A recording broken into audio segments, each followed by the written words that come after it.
দুর্গাপুরে ভোট রক্ষা শিবির তৃণমূলের। সেই ভোট রক্ষা শিবির থেকে রাজ্যের বিদ্যুৎ মন্ত্রী অরূপ বিশ্বাস বলেন, বিএলওদের উপর অত্যাধিক চাপ দেওয়া হচ্ছে, মানসিকভাবে শারীরিকভাবে ক্ষতিগ্রস্ত হচ্ছে তারা। বাংলার মানুষকে বিভ্রান্ত করা হচ্ছে, একটার পর একটা ষড়যন্ত্র তৈরি করে যাচ্ছে ওরা। কিন্তু বাংলায় একটা ষড়যন্ত্র কাজে লাগবে না। বাংলায় একটা ভোটারের নাম যাতে বাদ না যায়, সেই জন্য আমাদের যা করতে হয় করব। সর্বভারতীয় সাধারণ সম্পাদক অভিষেক বন্দ্যোপাধ্যায়ের নেতৃত্বে আমরা দিল্লিতেও অভিযান করব।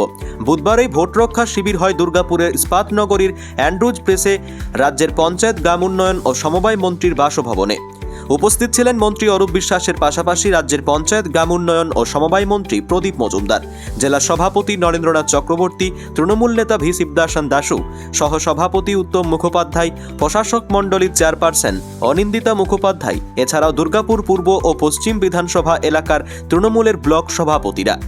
এই দুই বিধানসভার বিএলএদের নিয়ে চলে দীর্ঘ সময় ধরে বৈঠক। তাদের বার্তা দেওয়া হয়, কোনো যোগ্য ভোটারের যাতে নাম বাদ না যায় সেদিকে বিশেষ করে নজরদারি বাড়াতে।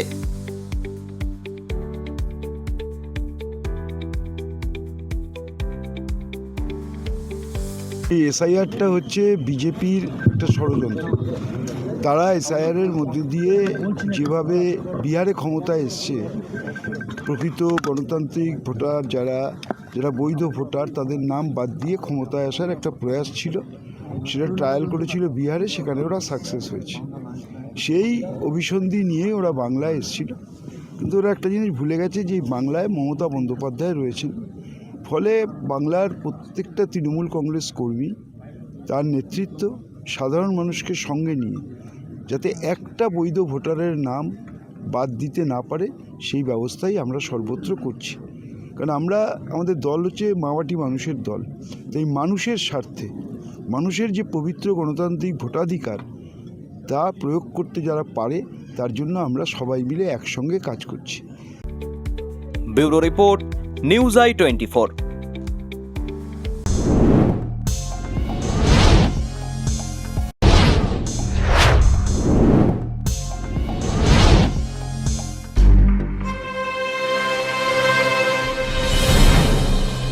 জেলার সমস্যা হোক বা খুশির খবর, শহরের হাহাকার থেকে আপনার ব্যথা, জেলার গর্ব হোক কিংবা জেলার মেধা, গ্রামের অজানা গলি থেকে শহরের ব্যস্ত এলাকা, সব জায়গার খবরের ওপর রয়েছে নিউজ i24 ডিজিটালের নজর।